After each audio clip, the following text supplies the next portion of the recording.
Would you trade your wife for a sack of meat and peace with the neighbors? Because 30,000 years ago, that was diplomacy. Stone Age tribes didn't sign peace treaties. They loaned out their wives, not forever, just long enough to seal an alliance, share a bed, and maybe make a few kids to keep the peace. And this wasn't some desperate last resort. It was a full-on system, planned, ceremonial, and disturbingly normal. Archaeologists have found ritual objects, tracking tools made of bone, and graves that show entire networks of spouse swapping between tribes. These weren't relationships, they were contracts. People were literally passed around like peace offerings. And the tribe didn't just approve, they watched. Couples had to seal the deal in public, on special beds, with the whole village gathered around. Family, elders, even spiritual leaders. No pressure, right? They cut each other during foreplay. They timed pregnancies like group projects. Love wasn't private, it was performance and survival. And just when you think it couldn't get weirder, the shaman shows up with a checklist. You think modern love is complicated. Think again. Welcome to the Stone Age. Stone Age tribes literally rented out their wives to neighboring communities as peace treaties. Let that sink in for a moment. Instead of exchanging goods or hostages, they exchanged spouses. Archaeological sites across Paleolithic Europe reveal evidence of systematic marital diplomacy that would make modern international relations look straightforward. Women moved between settlements for predetermined periods, essentially becoming living contracts between communities. And this wasn't some rare occurrence. It was common enough to leave clear genetic footprints. Take the Dolní Věstonice site in the Czech Republic. The skeletal remains tell a fascinating story of intertribal genetic mixing that couldn't possibly have happened through normal migration patterns. We're talking about deliberate, organized spouse exchanges that happened regularly enough to alter the genetic makeup of entire communities. These weren't casual arrangements either. Archaeologists have uncovered elaborate bone jewelry and intricately carved figurines that were clearly used to mark these exchanges. Each diplomatic mission came with its own ceremony and specific ritual objects. Because apparently, if you're going to loan out your spouse to secure peace, you might as well make it fancy. The really interesting part, these arrangements often lasted months or even years. Imagine negotiating that prenup.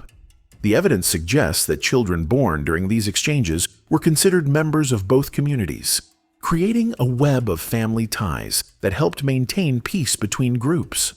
It's like prehistoric version of arranged marriage, except with a rotating caste and political objectives. And here's where it gets even more complex. Some communities developed sophisticated scheduling systems to manage multiple exchanges simultaneously. They had to track who was where, for how long, and whose turn was next. Stone Age bureaucracy at its finest.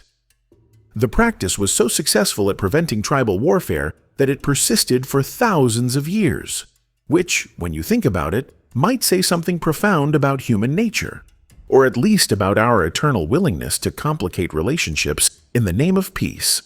Of course, once you've established that marriage can be a diplomatic tool, the next logical step is to add some public performance metrics to ensure quality control. Paleolithic couples had to prove their cosmic alignment by consummating marriages in front of the entire tribe. Yes, you read that correctly. Your wedding night performance anxiety would have been a lot worse 40,000 years ago. The evidence is literally written on the walls. Cave paintings in Spain's El Castillo show unmistakable depictions of public intimacy ceremonies, complete with detailed audience arrangements and specific ritual positions. These weren't quick affairs either. The paintings suggest elaborate multi-stage performances that could last hours. And before you ask, this wasn't some rare, isolated practice. Similar evidence appears across Europe and Asia, indicating that public consummation was the norm rather than the exception. The Aurignacian culture considered private intimacy spiritually dangerous, believing that unseen unions created opportunities for evil spirits to interfere with the cosmic order. The logic went something like this. If the tribe's survival depended on successful marriages producing healthy children, then the community needed to witness the union's spiritual alignment firsthand, because apparently nothing says these two are cosmically compatible, like having your entire extended family watching and evaluating your technique. The ceremonies weren't just about reproduction either. Cave art shows specific positions and movements that archaeologists believe were meant to demonstrate the couple's spiritual harmony. Think of it as an intimate choreography, where missing your cues could doom not just your marriage prospects, but potentially the entire tribe's fortune. There were even designated marriage beds, specially prepared areas with ritual objects and specific audience viewing angles. Some sites show evidence of regular use over centuries, suggesting these spaces were maintained and consecrated specifically for public consummation ceremonies. The really fascinating part? Different cultures developed their own signature ceremonies. Some focused on elaborate preliminary rituals, others on specific performance requirements, and a few apparently turned the whole thing into a multi-day festival. Because if you're going to make intimacy a public spectacle, you might as well turn it into a proper event. And just to add another layer of pressure, many communities believed that the quality of the performance directly influenced everything from weather patterns to hunting success. Imagine knowing that a subpar showing might be blamed for next season's failed harvest. Of course, once you've established public standards for intimate performance, the next logical step is to make sure the memories last, preferably in ways that leave permanent marks. Stone Age humans practiced ritualistic scarification during intimacy, carving patterns into each other's skin as foreplay. And no, this wasn't some rare kink. It was standard practice across multiple continents. The evidence comes straight from the bedroom toolkit. Bone implements found at Gunnersdorf, Germany, show distinctive wear patterns that experts initially mistook for leatherworking tools. Closer analysis revealed something far more intimate. These were ceremonial cutting instruments, designed specifically for marking lovers' skin during sexual activity. These weren't random scratches or battle scars. Microscopic analysis reveals incredibly controlled, deliberate cuts made in specific geometric patterns. Different regions had their own signature designs. Think tribal tattoos, but with more commitment and less regret, since they literally carved their love into each other. The practice appears deeply linked to fertility beliefs. Deeper scars indicated greater spiritual dedication, and certain patterns were thought to enhance reproductive success, because apparently nothing says, "Let's make a baby," like permanent body modification during foreplay. What's truly fascinating is how sophisticated these marking rituals became. Archaeologists have identified distinct schools of scarification, with different cultures developing their own signature patterns. Some focused on symmetrical designs, others on spiral patterns, and a few apparently went for the full-body canvas approach. It was like prehistoric body art, but with more blood and questionable consent practices. The tools themselves show remarkable craftsmanship. Carefully shaped bone fragments with precisely engineered cutting edges suggest this wasn't amateur hour. These people took their intimate scarification seriously. Some implements even had decorative handles, because if you're going to permanently mark your lover, you might as well do it with style. The really mind-bending part? Evidence suggests these scars were seen as enhancement, not damage. The more elaborate your pattern collection, the more desirable you were considered as a partner. Imagine a dating scene where your attractiveness was measured by how many ritual scars you'd collected from previous lovers. And just to make it extra special, many cultures believed the scars had to be refreshed regularly to maintain their spiritual power. Because nothing keeps the romance alive like periodic recutting of your intimacy scars. The practice was so widespread that archaeologists can actually track prehistoric migration patterns by following the evolution of scarification designs. It's like tracing the spread of language or pottery styles, except with intimate body modification instead of pottery shards. But if you think coordinated scarification was intense, wait until you hear how Stone Age humans synchronized their entire reproductive calendar like some kind of prehistoric fertility flash mob. Hunter-gatherer societies synchronized all reproduction into massive communal pregnancy periods, treating humans like seasonal animals. No, that's not a metaphor. They literally scheduled their baby-making like migratory birds.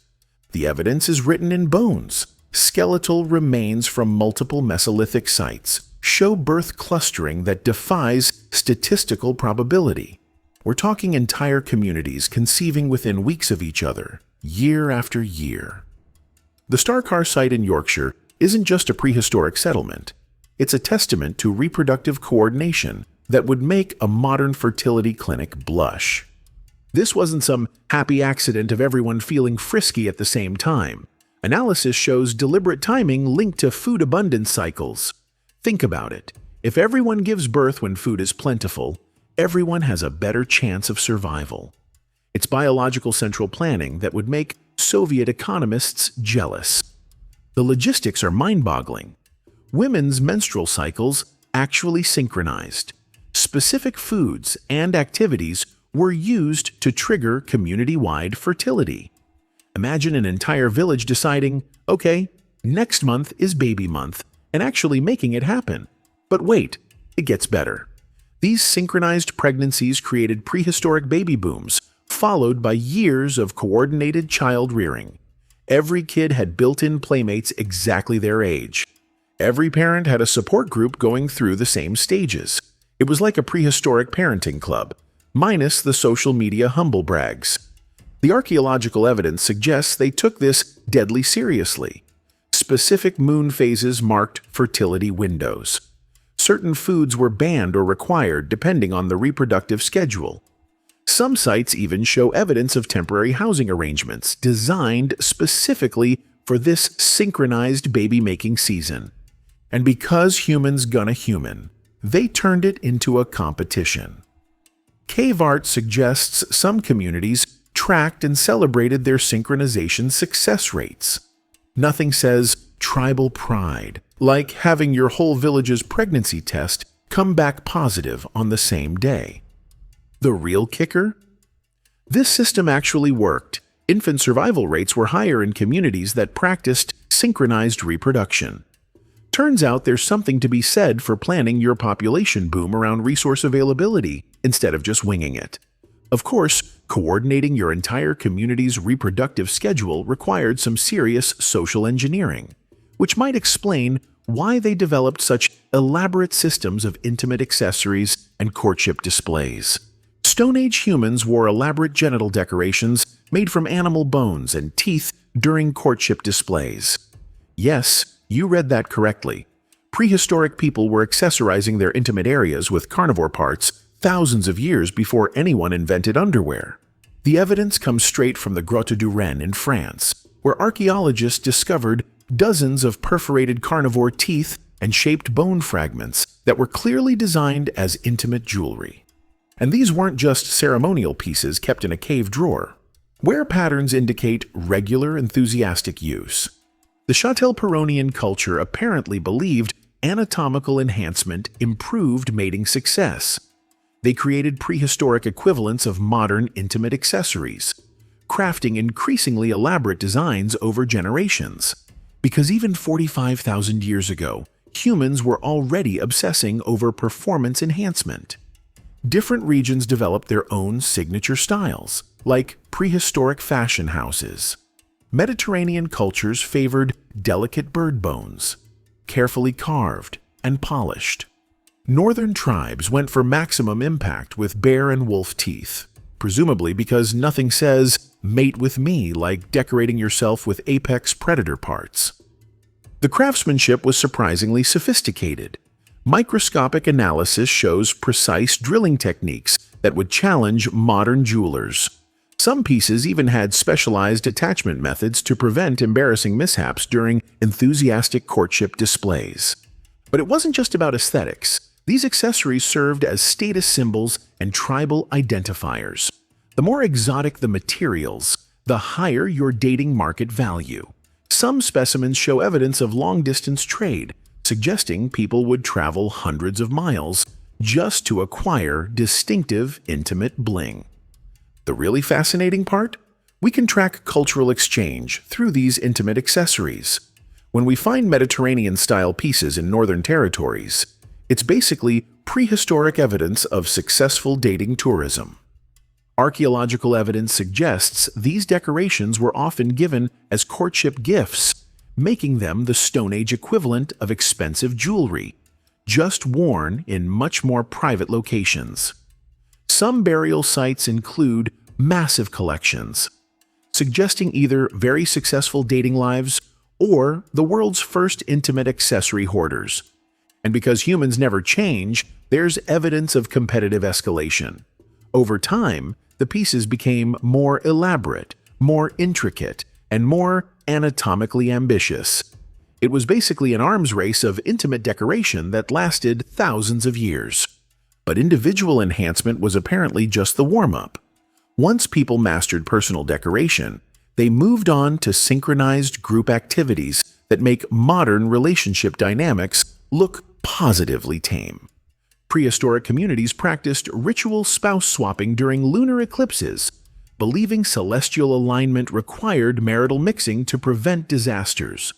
Think of it as astronomical partner roulette, but with crop failure prevention as the grand prize. The evidence comes from multiple sites, but Newgrange in Ireland tells the most complete story. This massive monument wasn't just built to track the winter solstice. Its astronomical alignments were specifically designed to predict eclipse timing for these community-wide partner exchanges. The engineering precision suggests these events were really important to get right. Genetic analysis of nearby burial sites reveals the shocking truth: systematic interfamily reproduction patterns that would be statistically impossible without organized partner exchange. We're talking about carefully planned, community-sanctioned adultery on a massive scale. Because obviously the most logical response to rare celestial events is coordinating infidelity with your neighbors.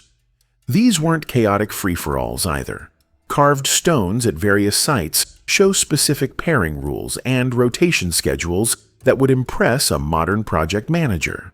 Some stones even indicate designated backup partners, in case someone's primary eclipse match was unavailable. Yes, prehistoric humans invented the cosmic spouse swap waitlist. The really mind-bending part? Some couples apparently planned their entire year around these events, waiting months for their sanctioned opportunity to mix things up.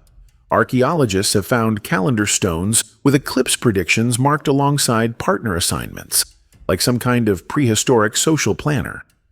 Different regions had their own variations. Some communities limited exchanges to specific social ranks, while others insisted on crossing class boundaries during eclipses to balance cosmic energies. Because nothing says we're all equal under the moon like temporary arranged adultery. The practice wasn't just widespread, it was remarkably long-lived. Evidence spans centuries, suggesting either remarkable cultural stability or really effective marketing by whoever was in charge of eclipse entertainment. Some sites show generations of families participating in the same rotation groups, creating complex webs of eclipse-based relationships. Archaeological evidence suggests these events were treated as major festivals, with special foods, ceremonial clothing, and ritual preparations.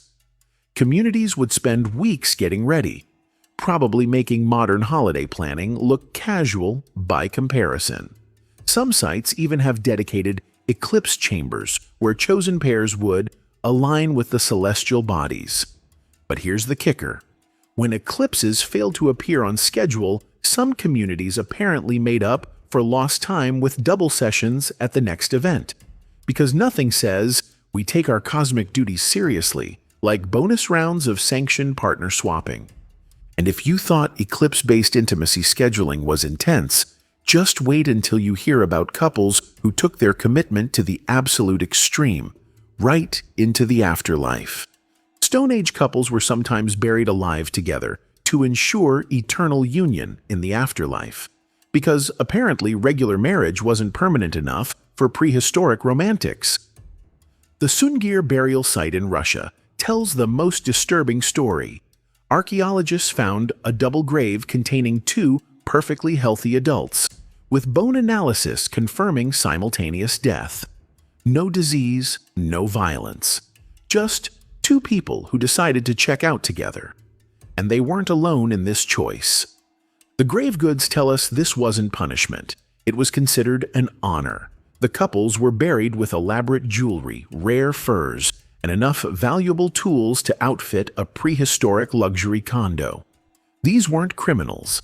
They were relationship overachievers taking their vows way too literally. The really unsettling part? Family members apparently helped arrange these joint departures. Evidence shows careful preparation, special clothing, ritual feasts, and detailed grave layouts planned while both partners were still very much alive. Imagine that conversation at the prehistoric dinner table. "Honey, I was thinking we should die together next month. I already told Mom." Similar burial sites have been found across Europe, spanning thousands of years. Some regions even had designated eternal union areas in their burial grounds, like a special VIP section for couples who couldn't bear to do anything separately, including cease existing. The practice wasn't limited to married couples either. Archaeological evidence suggests some communities extended this option to close friends and even business partners, because nothing says, "I'm committed to this joint venture," like volunteering for synchronized burial. Different cultures added their own special touches. Some buried couples face to face, others holding hands. One site in Germany showed a pair arranged in an eternal dance position. The variety suggests these weren't just random acts of extreme devotion, but culturally approved ways to demonstrate commitment.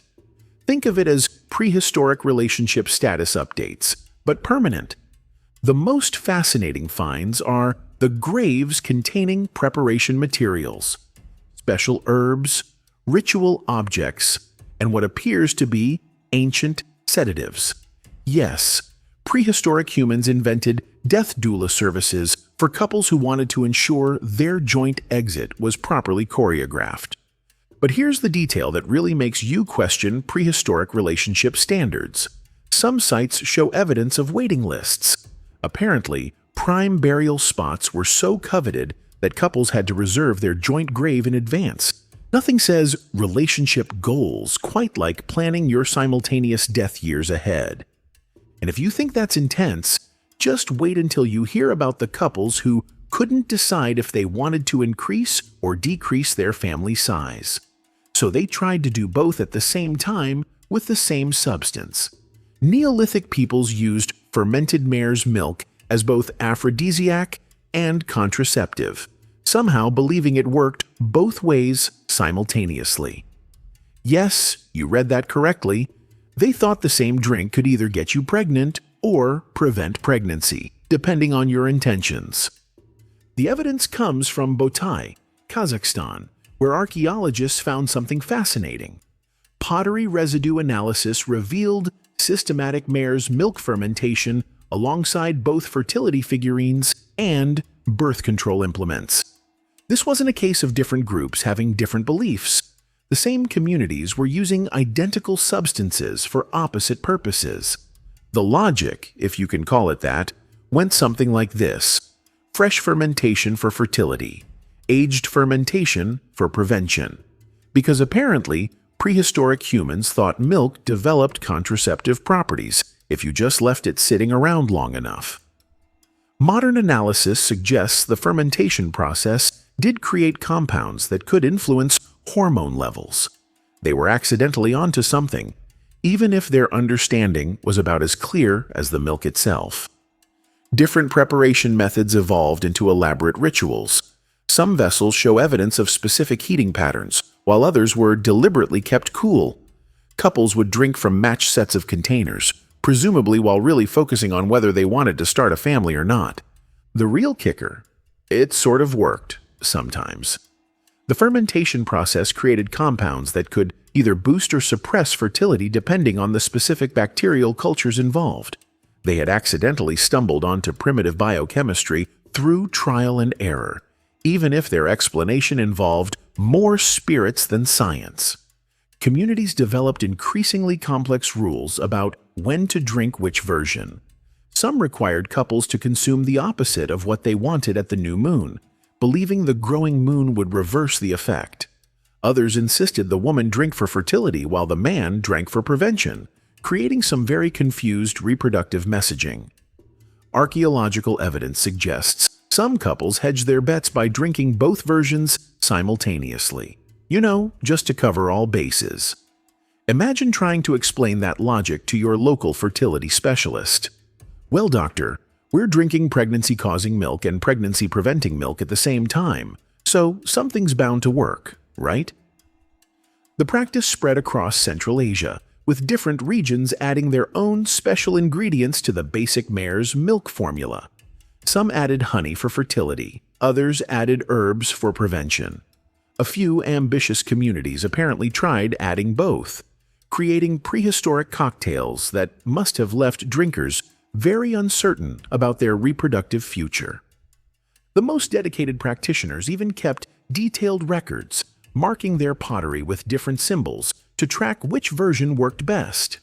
These might be the world's first clinical trials, even if the methodology left something to be desired.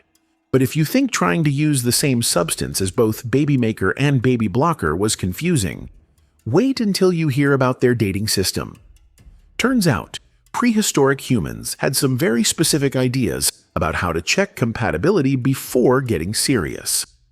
Cave dwellers practiced scent marking, where potential mates exchanged clothing for weeks before any physical contact. Think of it as the original chemistry test, just way more literal. The Blombos Cave in South Africa changed everything we thought we knew about prehistoric dating. Archaeologists found carefully organized piles of personal garments, each showing wear patterns from multiple users in specific sequences. This wasn't just prehistoric laundry getting mixed up, it was a deliberate dating strategy. Here's how it worked. When someone caught your eye across the cave fire, you didn't immediately go in for the kill. Instead, you participated in a carefully orchestrated exchange of personal items, primarily clothing worn close to the body. Because nothing says, "I'm interested," like sharing your sweaty loincloth with a potential mate. The genius part? This wasn't just about attraction. It was practical compatibility testing. Anthropologists believe this system helped prevent matches that would have been biologically incompatible, as our ancestors could literally smell genetic differences that might cause problems. But wait, it gets better. Some garments show evidence of deliberate scent enhancement using plant oils and animal musks. That's right, prehistoric singles were creating their own signature scents. Researchers found traces of specific aromatic compounds that had been carefully worked into the fibers. These weren't just cave dwellers, they were prehistoric perfumers. The exchange process followed strict protocols. First exchanges were usually smaller items like headbands or arm wrappings. If those initial scent tests went well, couples moved up to larger garments. Think of it as a very slow, very smelly escalation of commitment. Communities kept track of successful matches, developing complex theories about which scent combinations worked best.